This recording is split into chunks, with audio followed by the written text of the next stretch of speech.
दोस्तों, आप लोगों ने मानसिक दिवालियापन के बारे में ज़रूर सुना होगा और इसका आज जीता जागता उदाहरण देखने को मिला एक झूठे नॉन मेरिट यूट्यूबर के द्वारा।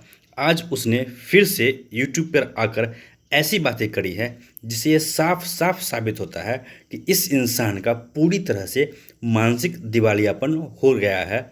वैसे तो जब भी यह इंसान यूट्यूब पर आता है हमेशा उलूल जलूल और फालतू बातें ही करता है, लेकिन आज इस इंसान ने अगर जो बातें कही हैं उसको सुनने के बाद आप लोग को भी लग जाएगा कि इस इंसान को न्यायपालिका के बारे में, न्यायपालिका किस तरह से काम करती है, 0% भी ज्ञान नहीं है। और यह भी लग जाएगा कि 100% इस इंसान का मानसिक दिवालियापन हो चुका है। देखिए, कहीं ना कहीं यही सब कारण है कि ये लोग आज नॉट इन मेरिट में है। अगर पढ़ने समय इन लोगों ने पढ़ाई की होती तो आज ये मेरिट में होते। और जब भी कोई बात ये लोग रखते हैं पब्लिक प्लेटफॉर्म पे, जैसे यूट्यूब हो गया, फेसबुक हो गया या ट्विटर हो गया, तो बात रखने से पहले जो बात हम रख रहे हैं उसके बारे में कम से कम थोड़ा सा बेसिक ज्ञान ले लेना अति आवश्यक होता है। अब देखिए आप लोग खुद ही कि इस नासमझ इंसान ने अपनी नासमझी का कितना बड़ा प्रमाण दिया है जब यह कहता है कि जब स्टूडेंट्स जाते हैं कोर्ट में और वहाँ पर दबाव बनाने के बाद केस लिस्ट हो जाता है। इतना भी ज्ञान नहीं है कि न्यायपालिका और सरकार के काम करने का तौर तरीका बिल्कुल ही भिन्न होता है। सरकार हो सकता है ऐसा कि जनमानस के, जनता के दबाव में आकर कोई काम कर ले, कोई एक्शन ले ले, लेकिन न्यायपालिका सरकार के सामने नहीं झुकती है तो ये चंद नॉन इन मेरिट के सामने कैसे झुक जाएगी, ये इन लोगों को समझना चाहिए। दोस्तों, मैं इस वीडियो में आप लोगों को अपनी बातों से नहीं, इसी नासमझ इंसान के बातों से को दिखाकर और सुनाकर यह प्रूफ कर दूंगा आप लोग के सामने कि यह इंसान सच में बहुत ही नासमझ है। अभ्यर्थी सुनिए रिक्वेस्ट करते इस हैं, उनके रिक्वेस्ट पर नासमझ जो है के उसकी प्रक्रियाएं नासमझी आगे का बढ़ पहला जाती हैं, सबूत। परंतु 12/481 की प्रक्रियाएं आगे नहीं बढ़ पाती हैं। ऐसा क्यों होता है? 12/481 जो है अब कहीं ना कहीं 17/143 भी जो है वो टैग होने के कगार पर है, या टैग हो भी गया है, इसी बात आप मान सकते हैं। 17/143 में क्या आपको डिमांड है वो यहाँ पर पढ़ने पर समझ में आ जाएगा। डायरेक्ट जो है नियमावली का इसमें उल्लेख करते हुए कंडिका 2 और कंडिका 12 पर जो है यहाँ पर आप देखेंगे इसको चैलेंज किया गया है मेरिट लिस्ट ऑफ अपॉइंटमेंट को, यानी कि जो मेरिट लिस्ट तैयार किया गया है उसको कर दिया जाएगा। सारा केस जो है वो अभ्यर्थी रिक्वेस्ट करते हैं, उनके रिक्वेस्ट पर जो है उसकी प्रक्रियाएं आगे बढ़ जाती हैं, परंतु 12/481 की प्रक्रियाएं आगे नहीं बढ़ पाती हैं। देखा आप लोगों ने कि यह नासमझ इंसान किस तरह से कह रहे हैं कि अभ्यर्थी जब रिक्वेस्ट करते हैं तो केस की प्रक्रिया आगे बढ़ जाती है। आप लोग खुद सोच कर देखिए कि क्या हाई कोर्ट में रिक्वेस्ट करने से केस सुनी जाती है, या फिर केस सुनने का हाई कोर्ट का अपना कुछ गाइडलाइन है, अपना कुछ कंडीशंस है जिस हिसाब से हाई कोर्ट काम करती है, या फिर कोई भी इंसान मुंह उठाकर कोर्ट में केस कर देगा और जाके वहाँ पे रिक्वेस्ट करेगा कि सर हमारे केस की सुनवाई आज के आज और कल के कल हो जाए, तो यह कभी भी संभव नहीं है। और ये जो नासमझ इंसान कह रहे हैं कि रिक्वेस्ट करने से केस की सुनवाई हो जाती है, तो अगर इतने ही बड़ा आप लोग रिक्वेस्ट धारी हैं तो आप लोग जो आपका केस है, केस नंबर है 12/021, इस केस की सुनवाई क्यों नहीं करवा लेते हैं। आपका जो यह केस है 12/021, ये केस आपका मेरिट के केस से लगभग महीनों पहले किया गया था, लेकिन फिर भी आज तक आपके केस का सुनवाई क्यों नहीं हुआ। इसके बाद दूसरी बात जो इस नासमझ इंसान ने कही है वो यह है कि इनका जो केस है 17/143, इसको ये लोग टैग कराने के लिए बेचैन हैं। जी हाँ, और किस केस में टैग कराने के लिए बेचैन है? वो मेरिट का केस है 12/481, और ये वही केस है जिसके बारे में ये आरोप लगा रहे हैं कि कुछ लोग इसका सुनवाई नहीं होने दे रहे हैं। अरे बेवकूफ़ हो, जब तुम लोग को पता है कि इस केस का सुनवाई नहीं होने दिया जा रहा है, इस केस का सुनवाई नहीं होगा, फिर तुम लोग इसी टैग में, इसी केस में टैग होने के लिए इतना बेचैन क्यों हो? सच्चाई आप लोग भी जान लीजिए, क्योंकि इन लोग को पता है कि हमारी औकात नहीं है हम अपने दम पर अपना केस करके और उसको लिस्टिंग करवा के उसका सुनवाई करवा लें। जैसे तैसे कैसे भी मेरिट के केस का पैर पकड़ के चाहते हैं कि हमारा भी केस सुन लिया जाए और हमारे भी केस का लिस्टिंग ऊपर हो जाए। जी हाँ दोस्तों, ये जो नॉन मेरिट वाले हैं ये हमेशा से यही चाहते हैं कि जो मेरिट का केस है उसी केस का पैर पकड़ के हम लोग अपने केस का सुनवाई कोर्ट में करवा लें, ऐसा मैं नहीं कह रहा हूँ। देखिए यहाँ पे इन लोगों ने जो केस किया है आप लोग इसमें पढ़ सकते हैं। यहाँ पे साफ साफ लिखा गया है कि earlier one writ petition being CWJC number 12481 of 2021 Alok Kumar and ORS pertaining to same exam, that is state 19, was also mentioned, which was allowed, and the same is listed for hearing before honorable Mr. Justice Anil Kumar Sinha।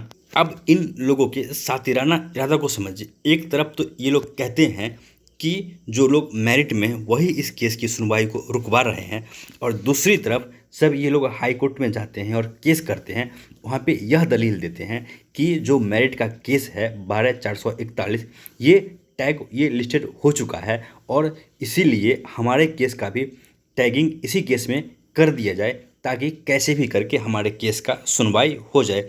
अगर आप लोग को लगता है कि आप लोग court कचहरी के मामलों के इतने बड़े जानकार हैं, तो आप लोग अपने केस को इस केस में क्यों टैग करवा रहे हैं? इस केस से पहले भी एक केस किया गया है। देखिए ये जो बेवकूफ़ लोग हैं ये कहेंगे कि सेम नेचर का केस है, एस्टेट 19 का केस है, इसीलिए हम लोग इसमें घुस रहे हैं। लेकिन इन बेवकूफ़ों को यह नहीं पता है कि एस्टेट 2019 पे इनसे पहले एक और केस किया गया था, और उसका केस नंबर था 12021/2021। तो जब अगर टैग करके ही आप लोग को अपने केस का सुनवाई करवाना है जल्दबाजी में, तो आप लोग अपने केस का टैगिंग 12021 में क्यों नहीं करवा रहे हैं? दोस्तों कारण साफ साफ है कि इन लोगों को भी अच्छे से पता है कि हमारी इतनी हैसियत नहीं है, हमारा इतना औकात नहीं है कि हम अपने बलबूते पर एक रिट फाइल कर सकें हाई कोर्ट में, और अगर फाइल कर भी लिया कहीं से चंदा चोरी करके तो उसकी सुनवाई करवा सकें। क्यों? क्योंकि इन लोगों को लॉ के बारे में, जस्टिस के बारे में, जुडिशरी के बारे में सीधा सीधा कहिए तो इन लोगों को पढ़ाई लिखाई से कोई वास्ता नहीं है, कहीं से कोई नॉलेज इन लोगों को है ही नहीं कि किस तरह से कौन सा सिस्टम काम करता है।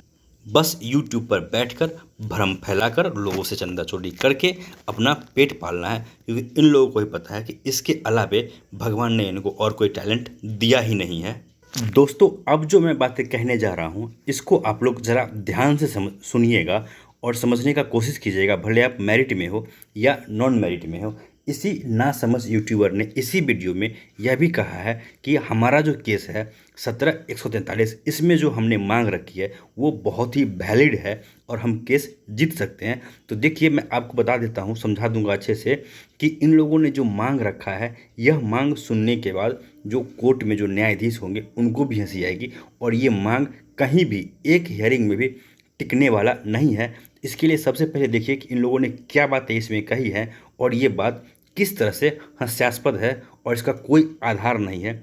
देखिए इसमें कहना है इनका, the petitioner had challenged the merit list of appointment of नियोजित teachers issued by the BSEB। मतलब सिंपल भाषा में समझिए कि जो पेटिशनर हैं यानी कि नॉन मेरिट वाले, ये लोग चैलेंज कर रहे हैं जो मेरिट लिस्ट बनाया गया है BSEB के द्वारा। आगे देखिए, in pursuance of examination of state 19, मतलब ये इससे रिगार्डिंग है, as well as the clauses of advertisement which empower the BSEB to declare merit list। तो पहली बात इन लोगों ने कहा है कि जो मेरिट लिस्ट BSEB के द्वारा बनाया गया है उसको चैलेंज कर रहे हैं, और दूसरी बात इन लोगों ने यह कहा है कि जो BSEB को पावर दिया गया था मेरिट लिस्ट बनाने के लिए एडवर्टीजमेंट, स्टेट के एडवर्टीजमेंट में, इसको भी ये लोग चैलेंज कर रहे हैं।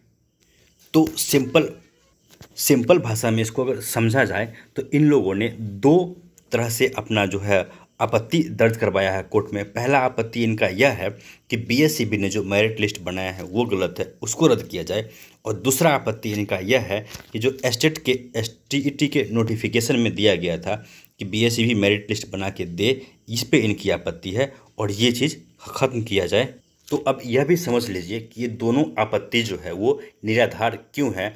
ज़रा आप लोग सोच के देखिए, एक आम नागरिक के लहजे से, कोई कोर्ट कचहरी नहीं, कोई वकालत नहीं, कोई लॉयर की आवश्यकता नहीं, एक आम नागरिक जो सिंपल आदमी अपने लाइफ में ज़िंदगी जीता है वो भी इस बात को समझ सकता है कि जिस समय ये लोग कहेंगे कि सर BSEB ने जो मेरिट बनाया है एडवर्टीजमेंट के अनुसार, क्योंकि ये लोग मेरिट और एडवर्टीजमेंट दोनों की बात कर रहे हैं अपने केस में, तो जिस समय ये लोग कहेंगे कि सर बीएसईबी ने जो मेरिट बनाया है एडवर्टीजमेंट के अनुसार वो मेरिट भी गलत है और वो एडवर्टीजमेंट भी गलत है, तो एक आम नागरिक भी जो पढ़ा लिखा भी नहीं है उसके दिमाग में भी यह सवाल आएगा कि अगर बीएसईबी के द्वारा बनाया गया मेरिट और सरकार के द्वारा दिया गया एडवर्टीजमेंट गलत था, तो ये आपको 3 साल के बाद क्यों याद आया? क्योंकि यह एडवर्टीजमेंट तो 2019 में ही आया था। जब 3 साल में आपने 4 बार एग्ज़ाम दे लिया तब आपको यह याद आ रहा है कि जो एस्टेट में बीएसईबी को पावर दिया गया था मेरिट बनाने का वो पावर गलत था, तो तब से आप लोग कहाँ थे? ये था पहला बात। और दूसरी बात देखिए, ये लोग जब यह बात बोलेंगे कि सरकार ने बीएसईबी को मेरिट बनाने का पावर क्यों दिया, तो देखिए इसके पीछे सिंपल सा कॉन्सेप्ट है कि आप लोगों ने भी, जिन लोगों ने भी थोड़ी मोड़ी पढ़ाई करी होगी, आप लोग को पता होगा कि हमारे देश में शिक्षा जो है, शिक्षा टॉपिक जो है, एजुकेशन जो है, ये आता है संविधान के कनकरेंट लिस्ट में, समवर्ती सूची में। और समवर्ती सूची जो होता है, कनकरेंट लिस्ट जो होता है, उसके लिए कानून बनाने का अधिकार दोनों के पास है।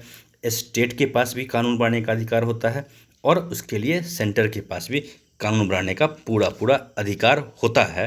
और यह बात हर किसी को पता है, जो भी लोग शिक्षक नियोजन से या फिर बिहार में शिक्षक बनने का उम्मीद पाले हुए, हर किसी को यह बात पता है कि जो एनसीटी का गाइडलाइन है वो 9th 10th और 11th 12th के लिए नहीं है, और जो एस्टेट 19 हुआ था ये 9th 10th और 11th 12th के लिए हुआ था। तो ज़रा आप लोग सोच के देखिए कि जो टॉपिक समवर्ती सूची का है उस पर कानून बनाने का अधिकार सेंटर को भी है और स्टेट के पास भी है। तो जब सेंटर ने जो कानून बनाया है वह कानून 1 to 5 और 6 to 8 के लिए है और 9th 10th और 11th 12th के लिए कोई कानून नहीं है, तो एजुकेशन पे कानून बनाने का अलग से अधिकार क्या बिहार सरकार के पास नहीं है? दोस्तों, बिहार सरकार के पास 100% राइट है कि वो भी चाहे तो शिक्षा के लिए, शिक्षक नियोजन के लिए, शिक्षकों के लिए अपने हिसाब से कानून बना सकती है। क्यों? क्योंकि जो शिक्षा है वो कनकरेंट लिस्ट में आता है, और जैसे कि मैंने पहले भी कहा कि कनकरेंट लिस्ट पर कानून बनाने का अधिकार जितना केंद्र को है उतना ही राज्य के पास भी है। ऐसा कभी कभी होता है कि अगर दोनों ने कानून बना दिया तो वहाँ पे सुपरसीड करता है सेंटर का कानून, लेकिन जब तक सेंटर ने कोई कानून नहीं बनाया है, उसके लिए कोई प्रावधान नहीं किया है आपका 9th 10th और 11th 12th के टीचर्स के लिए, तब तक बिहार सरकार पूरी तरह से इंडिपेंडेंट है उस टॉपिक पर और उन सब्जेक्ट्स पे कानून बनाने के लिए। तो अब आप लोग खुद सोच कर देखिए कि क्या यह जो डिमांड है नॉट इन मेरिट वालों का, यह कितना दिन नहीं कहिए कितना मिनट तक हाई कोर्ट में टिक पाएगा। पहले ही हियरिंग में इन लोगों को बाहर का रास्ता दिखा दिया जाएगा 100%। अगर आप लोगों ने मेरी बातों को गौर से सुना होगा तो आप लोग को भी यह बात समझ में आ गया होगा कि जो बिहार सरकार ने बीएसईबी को राइट दिया था मेरिट बनाने का, वो राइट देना 110% सही था। और दूसरी बात, बीएसईबी ने जो मेरिट बनाया है, मेरिट बनाने की बात तो ये लोग खुद एक्सेप्ट कर रहे हैं कि बीएसईबी ने मेरिट बनाया है, तो बीएसईबी के द्वारा बनाया गया मेरिट बिल्कुल सही है, इसको बिहार सरकार एक्सेप्ट कर रही है। और बिहार सरकार ने जो मेरिट बनाने का अधिकार दिया था बीएसईबी को, ये संविधान के हिसाब से आर्टिकल 309 के हिसाब से और हर कंडीशंस पे ये 100% फुलफ़िल करता है। तो कहीं से भी कुछ भी इनके केस से मेरिट वालों को असर नहीं पड़ने वाला है। और रही बात कि मेरिट के केस में सुनवाई में समय क्यों लग रहा है, तो दोस्तों मैं आपको बता दूं कि जो न्यायपालिका होती है वो वर्क करती है एज़ पर लॉ। न्यायपालिका सरकार के जैसा नहीं काम करती है कि चार उचक्के खड़ा हो गए रोड पर और हल्ला गुल्ला कर दिए और सरकार उनके प्रेशर में आकर कोई भी उलूल जुलूल फैसला कर दे। उचक्कापनी और भीड़ तंत्र रोड पर चलता है और भीड़ तंत्र से सरकार डरती है। न्यायपालिका कभी भी भीड़ तंत्र के दबाव में कोई भी जजमेंट नहीं देती है। तो न्यायपालिका जो भी काम करेगी वो लॉ के हिसाब से ही करेगी।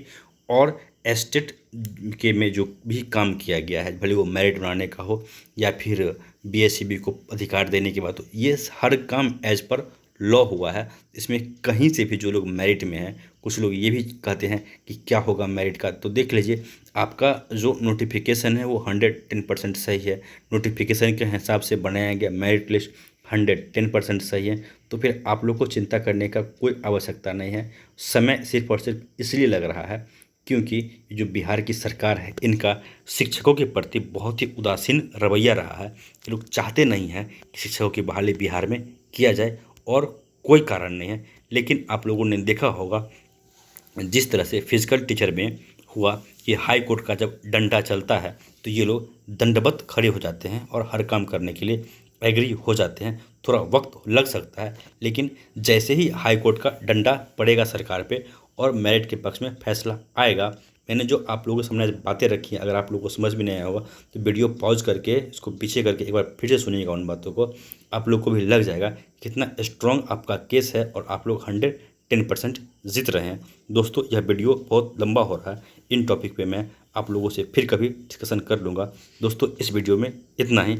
अगर आपको हमारे द्वारा दी गई जानकारी सही लग रहा हो और आपको लग रहा होगा कि हाँ, मैं मेरिट के लिए कुछ भी 1% कर पा रहा हूँ, तो आप लोगों से निवेदन रहेगा कि आप लोग इस चैनल से जुड़िए। धन्यवाद।